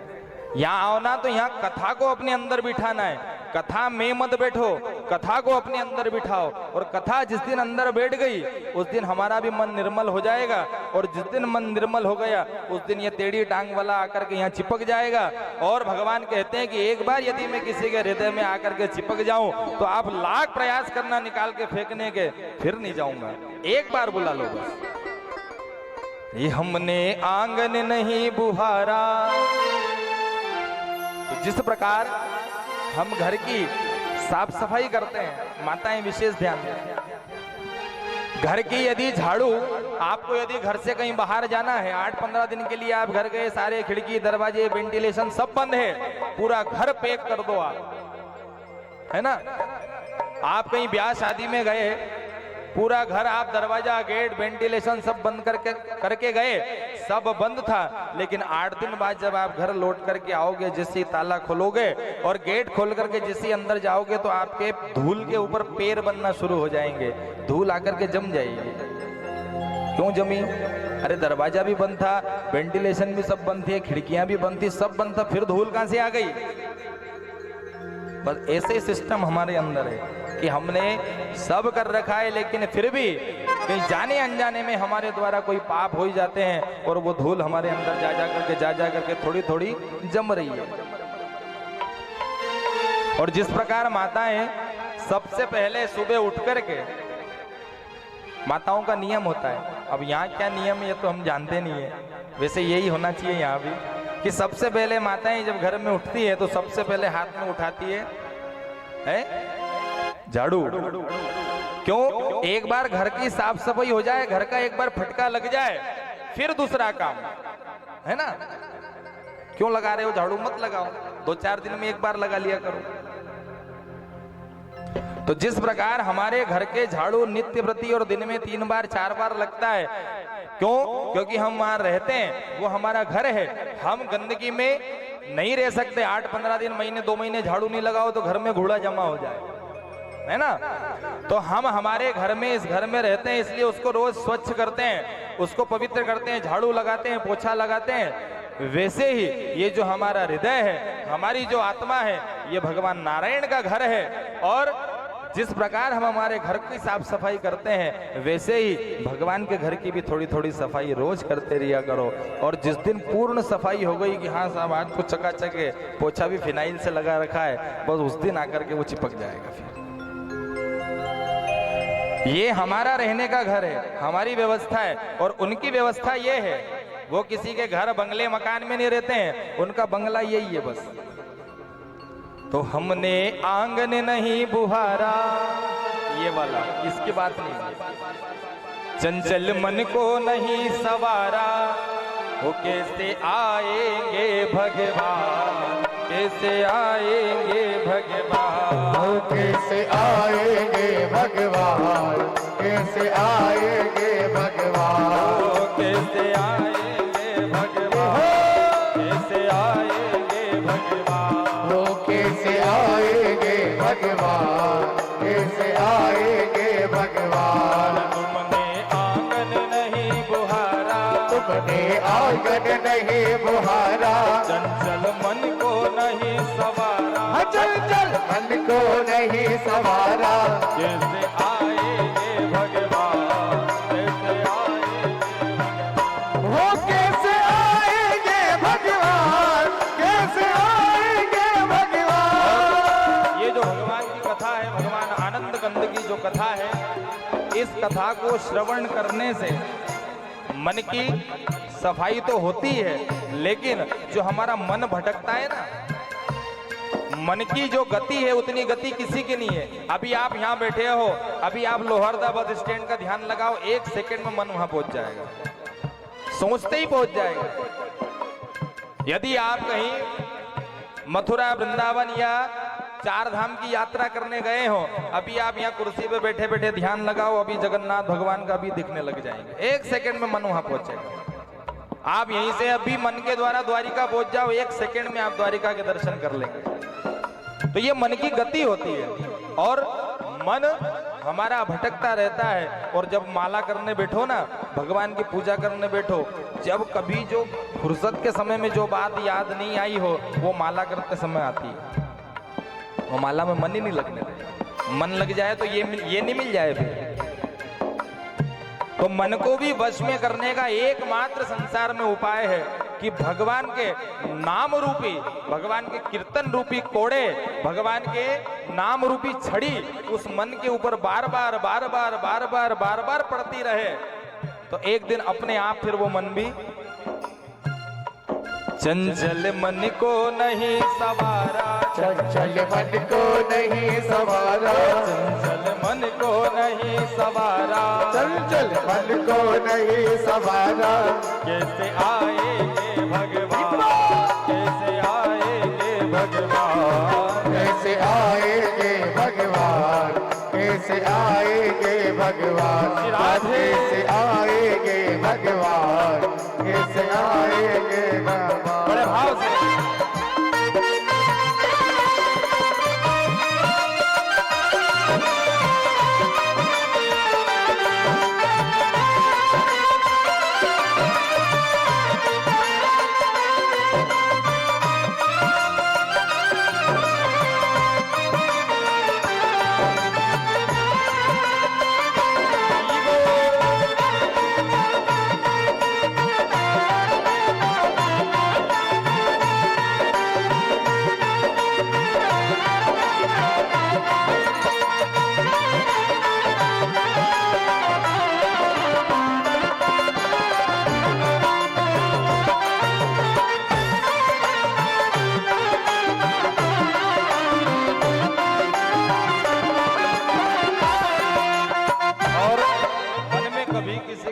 दया ना आई हो, हमारा दयालु भाव ना हो अंदर से, दिखावे वाला दयालु भाव नहीं होना कि साहब 4 आदमी बड़े बैठे हैं तो यहाँ खूब दया भाव दे, नहीं नहीं, अंदर का भाव बनना चाहिए।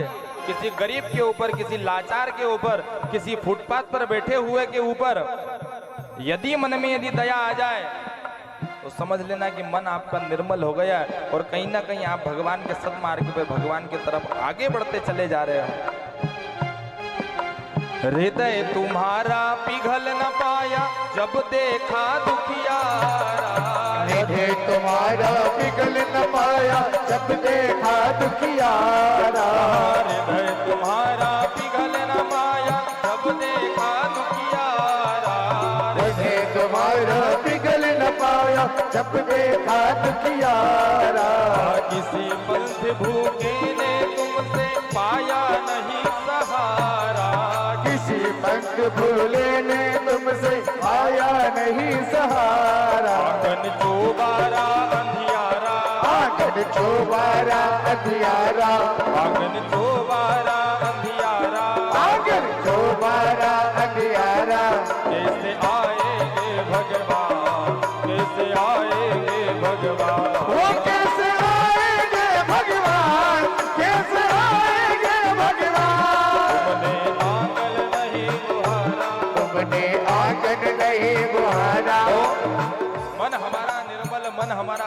जब तक नहीं होगा। ये इस आंगन की बात है ना। और ध्यान देना, एक निवेदन हम हर जगह और हर कथा में करते हैं और पहले ही दिन कर लेते हैं। श्री धाम वृंदावन कितने लोग गए हैं? आप जितने लोग बैठे हो गए होंगे ना, कोई तो गए होंगे। तो अभी तक शायद आपने ये चीज नहीं देखी होगी, लेकिन अगली बार यदि वृंदावन जाने का अवसर जीवन में आए या अभी तक कोई नहीं गए हैं, वो एक बार जाना। पहली बात तो मजे की माँ ये है कि ये ठाकुर जी 24 घंटे उस गलियों में टहल रहे हैं। ना जाने किस रूप में नारायण मिल जाए, वहां कब और किस स्थिति में भगवान सामने आकर के खड़े हो जाए, कोई भरोसा नहीं है। पहचानना ना पहचानना ये समस्या अपनी है। लेकिन एक बड़ा प्यारा नियम है वहां का कि वहां सुबह सुबह जब माताएं जब झाड़ू लगाती है ना, ये वृंदावन का कई वर्षों से नियम प्राचीन काल से चला आ रहा है कि सुबह सुबह जब झाड़ू लगती है घर की, तो अपनी यहाँ चुपचाप लगती है। हाँ, बस फटाफट इधर से उधर कचरा बाहर करना ले देके, है ना। लेकिन वृंदावन का आज भी एक नियम है, और अभी तक हमने भी सुना था। वृंदावन कई बार जाना हुआ, लेकिन ऐसा अवसर नहीं आया कि देख पाए। लेकिन अभी ठाकुर जी की ऐसी कृपा हुई थी कि विगत वर्ष में, पिछले वर्ष के में जन्माष्टमी के समय में भगवान बांके बिहारी ने ऐसी कृपा की, वहाँ कथा करने का अवसर प्रदान किया। 200-400 लोग साथ में भी गए थे, वहाँ कथा का आनंद लिया। और वहाँ कथा में भी हमने ये बताया कि सुबह जरा जाकर के ये चीज देखना कि वास्तव में है कि नहीं है। सुबह माताएं उठ करके जब 4 बजे झाड़ू लगाती है तो चुपचाप नहीं लगाती हैं। वहाँ झाड़ू हाथ में रहता है और कचरा भी निकल रहा है और साथ में मुंह भी चलता रहता है। हे प्रभु, हे भगवान, हे प्रभु, कभी राम बन के कभी श्याम बन के चले आना प्रभु जी, चले आना। कभी राम बनेंगे कभी श्याम बनेंगे, चले आना प्रभु जी, चले आना। ये वहां का नियम। जितनी भी माताएं जिस घर में झाड़ू लगती नजर आ जाए आपको 4 बजे, सुबह सुबह 5 बजे, आप कभी वृंदावन जाओ तो सुबह सुबह जल्दी उठना और उठ करके वहां भ्रमण करके देखना कि वो पंडित जी सोनखेड़ी वाला सही कह रहा था कि गलती की थी उन्होंने। ये हमारा आंखों देखा है, हमने खुद ने भी देखा है। वहाँ की जो बूढ़ी माताएं हैं वो आज भी जब झाड़ू लगाती है तो भगवान से निवेदन करती है, वही शबरी वाला भाव, शबरी बुहारे रास्ता, आएंगे राम जी। कई वर्ष बीत गए, बूढ़ी हो गई, मरने को तैयार, लेकिन आशा नहीं छोड़ी, नित्य प्रति झाड़ू लगाती है, फूल बिछाती है कि मेरे राम जी आएंगे। वही भाव वृंदावन की माताओं के अंदर है। जब झाड़ू लगाती है तो निवेदन करती है कि हम हमारे घर की सफाई के लिए झाड़ू नहीं लगा रहे हैं, हम झाड़ू आपके लिए लगा रहे हैं, हम हमारा घर स्वच्छ आपके लिए कर रहे हैं कि किसी दिन आप पधार जाओ। और झाड़ू भी चलती रहती है, अलग से तो कोई बैठना नहीं है। आप लोग भी नियम धारण करना। सुबह सुबह जब झाड़ू लगे ना तो जो वृंदावन की माताओं का नियम है वो नियम हमारा रहमानपुरा में भी होना। क्या झाड़ू लग रही है? और तुम राम रूप में आना, तुम राम रूप में आना, तुम राम रूप में आना, तुम राम रूप में आना। अकेले मत आना, सीता साथ लेके, धनुष हाथ लेके चले आना प्रभु जी, चले आना, चले आना प्रभु जी, चले आना। भाव से जय हो।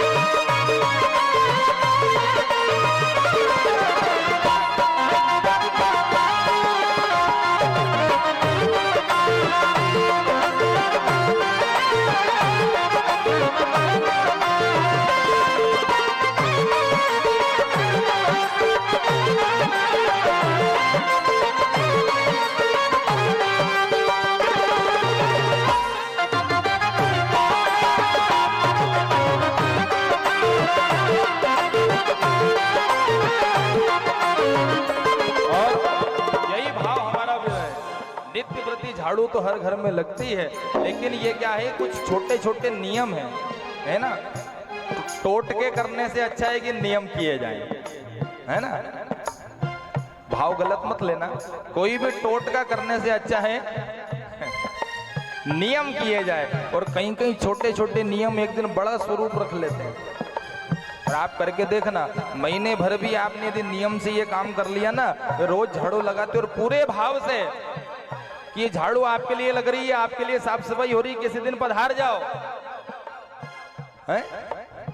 मंदिर जा रहे हैं, रोज राम जी के दर्शन, हनुमान जी के दर्शन, महादेव तो अभी आज की स्थिति में तो नित्य मंदिर जा रहे हैं, सब हो रहा है, हम रोज जा रहे हैं, लेकिन कभी उनसे मंदिर वालों से नहीं कह रहे हैं कि हम रोज आ रहे हैं, कभी तुम भी तो पधारो। कि कोई नहीं ऐसी आज तक। उनको बोल के देखो, भाव से बोलो कि हम तो रोज आ रहे हैं जल चढ़ाने, कभी आप भी पधारो। मंदिर में ऐसा कहो, सुबह झाड़ू लगाओ तो ऐसा कहो, हे प्रभु ये साफ सफाई और ये स्वच्छता आपके लिए चल रही है और आप एक दिन कृपा कर दो। और वास्तव में यदि किसी दिन कृपा हो गई ना, तो पूरा परिवार ही नहीं, पूरा कुल जितने आज तक चले गए और जितने आगे पैदा होंगे वो सब एक साथ ही तर जाएंगे। ऐसी कृपा हो जाएगी यदि एक दिन, एक क्षण के लिए भी यदि उपस्थित हो गए, और हो जाएंगे। होना नियम जीवन में, बजाय टोटके के नियम है।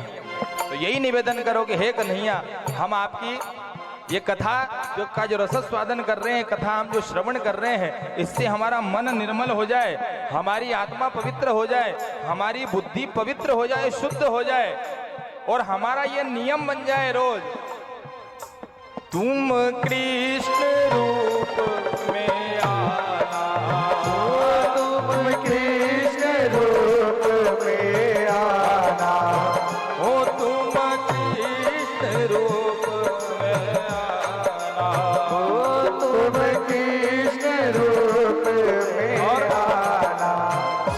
राधा साथ लेके, मुरली हाथ लेके चले आना, प्रभु जी चले आना, ओ चले आना, प्रभु जी चले आना। कभी राम बन के, कभी श्याम बन के चले आना, प्रभु जी चले आना। ओ चले आना, प्रभु जी चले आना। नंद नंदन भगवान की जय हो। भगवान से इस तरह का निवेदन करो। ऐसा नित्य प्रति निवेदन भगवान के सामने जब हमारा जाएगा, नित्य प्रति जब हमारी अर्जी जाएगी, तो किसी ना किसी दिन वो हमारे ऊपर कृपा कर देंगे। और सनत कुमारों का इसीलिए नित्य का नियम है कि नित्य प्रति वो कथा के माध्यम से, सत्संग के माध्यम से हमारा अपने अंदर का कचरा साफ करते हैं, और जब देखो तब निर्मल मन से और शुद्ध बुद्धि से वो रहते हैं। और आज जब नारद जी सामने आकर के खड़े हुए, मुखमंडल जब देखा कि बड़े विचलित लग रहे हैं, बड़े चिंतित नजर आ रहे हैं, तो सनत कुमारों ने पूछा, बोले भैया क्या बात है? अरे तुमको आज तक जब जब भी हमने देखा, भगवान नारायण का नाम रटते हुए देखा और प्रसन्न मुद्रा में तुमको देखा है, और आज क्या बात है? आज तो कुछ अजीब सा मुखमंडल लग रहा है। नारद जी ने कहा, सारा वृत्तांत सुना दिया। मैं मृत्यु लोक में गया था, इस प्रकार का व्यवहार मामा हुआ, और मैं श्रीधाम वृंदावन आया, भक्ति महारानी से वहां मेरी मुलाकात हुई। भक्ति महारानी के 2 पुत्र ज्ञान और वैराग्य अचेत अवस्था में, मूर्छित अवस्था में पड़े हुए हैं। आकाशवाणी ने कहा कोई सत्कर्म करो, और उस सत्कर्म की खोज में मैं यहाँ तक पहुंच गया हूँ। मुझे समझ में नहीं आ रहा है कि वो अचेत अवस्था से चैतन्यता की ओर कैसे ले जाया जाए। सत्कर्म क्या होता है दुनिया का, मुझे ये समझ में नहीं आ रहा है। सनत कुमार जी मुस्कुराए, बोले भैया बस इतनी सी बात है और चिंता इतनी बड़ी? बोले चिंता मत करो, हम जानते हैं सत्कर्म क्या होता है। और जैसे ही कहा कि मुझे पता है सत्कर्म क्या है, नारद जी प्रसन्न मुद्रा में आ गए। भैया जल्दी से बताओ ना क्या है।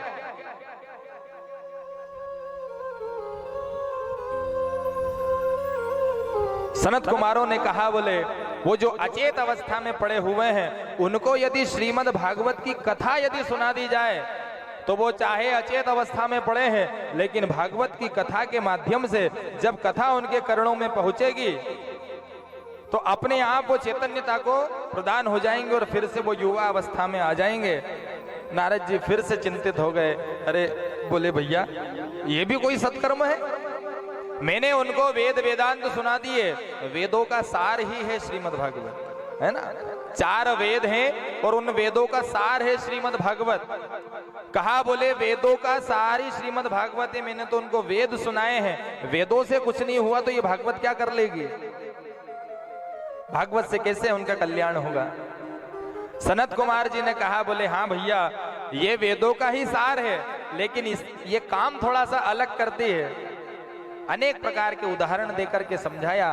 कहा, बोले दूध के अंदर ही घी होता है, लेकिन जिस तरह घी के अंदर पूड़ियां तल करके निकाली जा सकती है वैसे दूध के अंदर नहीं निकाली जा सकती। घी जबकि दूध के अंदर ही है, लेकिन दूध को यदि कढ़ाई में डाल दो और नीचे से अग्नि लगाओ और उसमें फिर पूड़ी डाल दो बेल के, निकल जाएगी। दूध को जमाना पड़ेगा, दही बनाना पड़ेगा, मंथन करना पड़ेगा, मक्खन बनेगा, मक्खन जब गर्म होगा तो घी बनेगा और फिर घी में यह प्रक्रिया शुरू होगी। उसी प्रकार वेदों का सार है, वेद दूध है और श्रीमद् भागवत घी है, और दोनों के रेट में भी बहुत फर्क है। दूध 50-60 रुपए लीटर है और घी 800-1000 रुपए किलो है, क्योंकि इतनी प्रोसेस के बाद, इतने तपने के बाद फिर कहीं जाकर के घी बना है ना, इसलिए कीमत बढ़ गई है। जो स्वर्ण आभूषण आप हम लोग धारण करते हैं वो जब तक एक बिस्किट के रूप में था या सोने का एक ढेला था तब वो कीमत नहीं थी, लेकिन वो अग्नि में तप करके और हथौड़े खा करके जब एक स्वरूप में आया, एक आभूषण जब वो बन करके तैयार हुआ तो उसका भाव उससे फिर कहीं ज्यादा आगे बढ़ गया। तो तपना तो पड़ता है, और ये जो स्थान है ना ये तपने का ही है। यहाँ यदि तप लिए तो आगे वाली व्यवस्था बहुत बढ़िया हो रही है। इनकी नजरों में हमारी कीमत बहुत ऊंची हो जाएगी। घी की जैसी कीमत है वैसी कीमत हमारी भगवान की नजरों में बनानी है, और वहां यदि हमारी कीमत अच्छी बन गई तो फिर व्यवस्था भी वैसी मिलेगी। है? एक छोटा आदमी जाएगा तो वो छोटी सी लाज में 100-200 रुपए के कमरे में रुकेगा, एक बड़ा आदमी आएगा तो 10-20 हजार खर्च करके और 5 स्टार में रुकेगा। तो यदि कीमत यदि वहां बन गई तो वहां फिर 5 स्टार की व्यवस्था होगी, बड़ा होटल मिलेगा। तो इस तरह से कई उदाहरण देकर के नारद जी को समझाया। बोले भैया श्रीमद् भागवत की कथा अपने आप में ज्यादा प्रभावशाली है, चाहे वो वेदों का सार है। और इस तरह से जब समझाया नारद जी तैयार हो गए।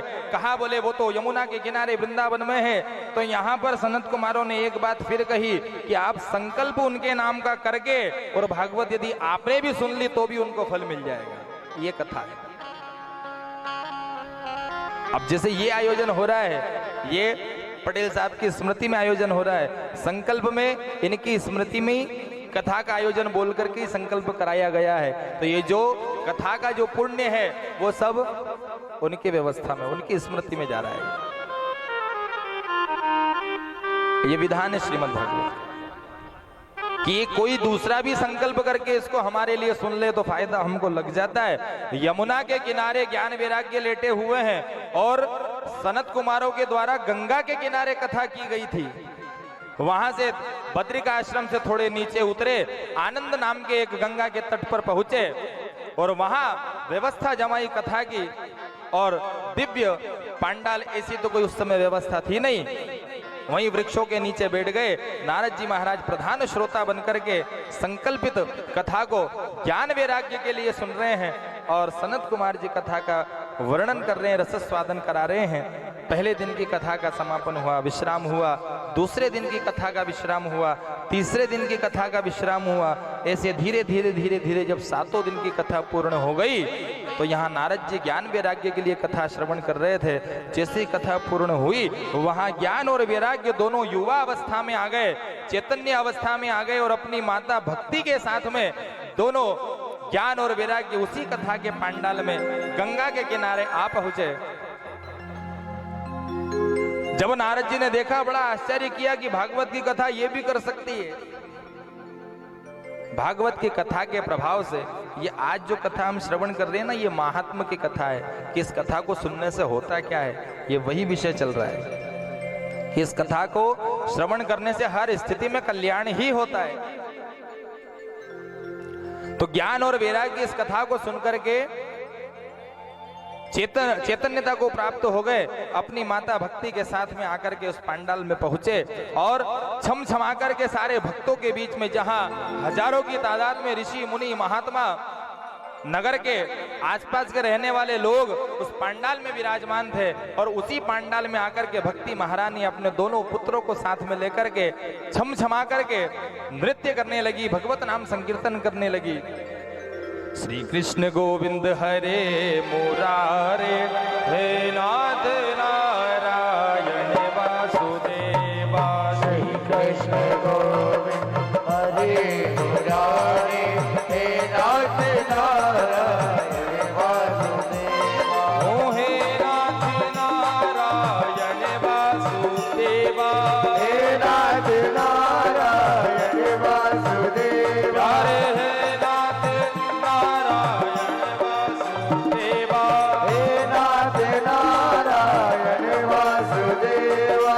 हे नाथ नारायण वासुदेवा, हे नाथ नारायण बड़े भाव से श्री कृष्ण गोविंद हरे मुरारे, हे नाथ नारायण वासुदेवा। कृष्ण गोविंद हरे मुरारे, हे नाथ नारायण वासुदेवा। ऐसी कृपा हुई मेरे प्रभु की, भक्ति ज्ञान वैराग्य के साथ में उस पंडाल के अंदर नृत्य कर रहे हैं।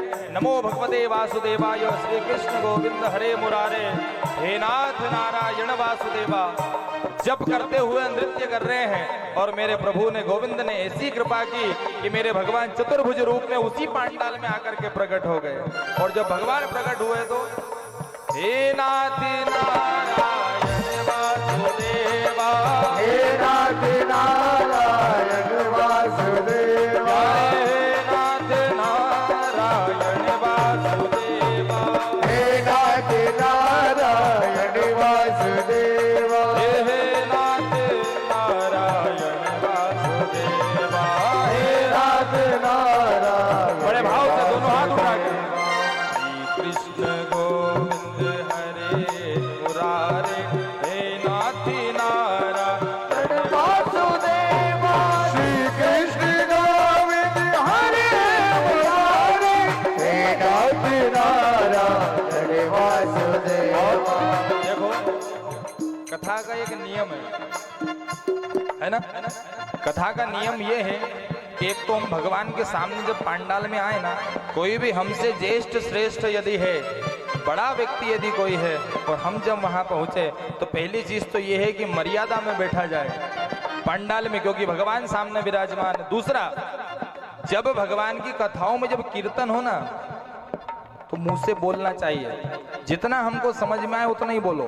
ऐसा नहीं कि पूरा कीर्तन समझ में आए तो अरे कि पूरा तो आई नहीं, जितना आ जाए उतना ही, ये नियम है। ऐसे स्टेच्यू की तरह आके यूं नहीं बैठ जाना, यूं ऐसे कि सामने साहब ऐसा नहीं लगना जी कोई सिनेमा हॉल में बैठे हैं कि पिक्चर चल रही है, कि कोई टीवी चल रही है और देख रहे हैं, है ना?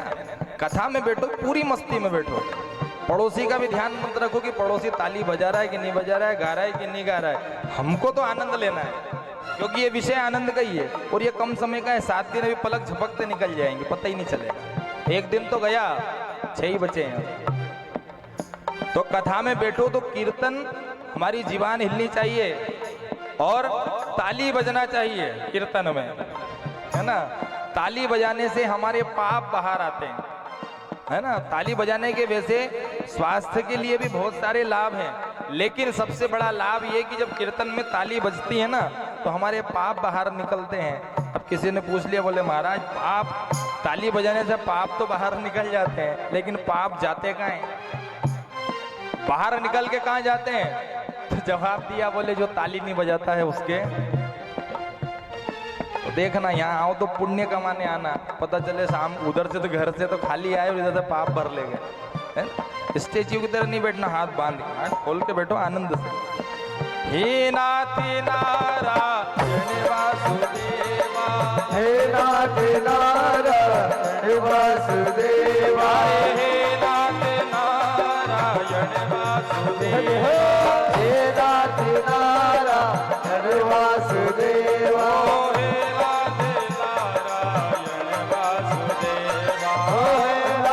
नारायण वासुदेवा। कृष्ण गोविंद हरे मुरारे, हे राधे नारायण वासुदेवा, श्री कृष्ण गोविंद हरे मुरारे, हे नाथ नारायण वासुदेवा। नंद नंदन भगवान की जय, वृंदावन बिहारी लाल की जय। चतुर्भुज रूप में मेरे भगवान नारायण आकर के प्रकट हो गए। भक्ति देवी ने देखा, दौड़ करके गई है, भगवान को प्रणाम किया, ज्ञान वैराग्य ने प्रणाम किया। और अब भक्ति महारानी ने यहाँ भगवान से एक प्रश्न किया है, बोले प्रभु इस पांडाल में जितने लोग बैठे हुए हैं सभी के यहाँ स्थान बने हुए हैं बैठने के, मैं कहाँ बैठूं? तो भगवान ने अपने वचनों से भक्ति को कहा, बोले देवी मैं तुमको भक्तों का हृदय का स्थान तुमको प्रदान करता हूं कि तुम भक्तों के हृदय में जाकर के निवास करो। और दूसरा वचन दे दिया, कहा बोले भक्ति देवी आज के बाद तुम जिस भक्त के अंदर पहुंचोगी, जिस भक्त के हृदय में पहुंचोगी, मैं भी दौड़ता हुआ तुम्हारे पीछे पीछे वहां चला आऊंगा। कहा देवी आज के बाद जहां जहां तुम जाओगी वहां वहां मैं रहूंगा। तो जहां भक्ति है बस वहीं भगवान है। ये भागवत के वचन है। भक्ति यदि हमारे अंदर यदि बीज डल गया भक्ति का, तो 24 घंटे फिर नारायण भी हमारे साथ में। इस तरह का आशीर्वाद भगवान ने, इस तरह का वचन वहां दिया। भक्ति महारानी को दर्शन करा करके, दर्शन दे करके मेरे प्रभु अंतर ध्यान हुए। और जब नारद ने देखा कि इतना बड़ा चमत्कार, कि जो यहाँ से कोसों दूर यमुना के किनारे अचेत अवस्था में पड़े हुए हैं, और मैंने संकल्प करके भागवत की कथा को सुना और गंगा के किनारे सुना,